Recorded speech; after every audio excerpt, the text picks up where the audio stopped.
आज हमने मंगाया है कपिवा स्लिम जूस। इसकी अनबॉक्सिंग कर रहे हैं हमारे रमन शर्मा। काम करके बहुत टेंशन बहुत है, तो आज हम इसकी अनबॉक्सिंग करते हैं, देखते हैं क्या है।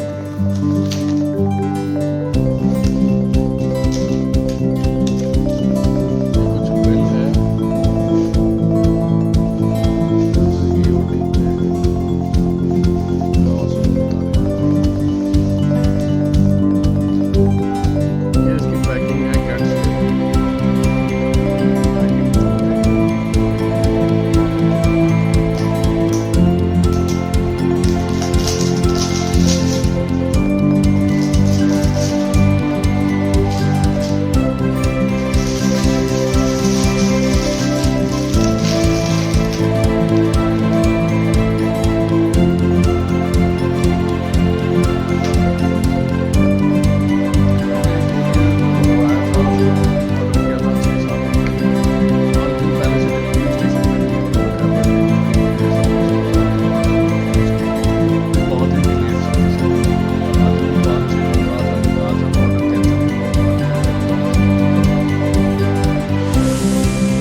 देखते हैं क्या रिजल्ट रहेगा।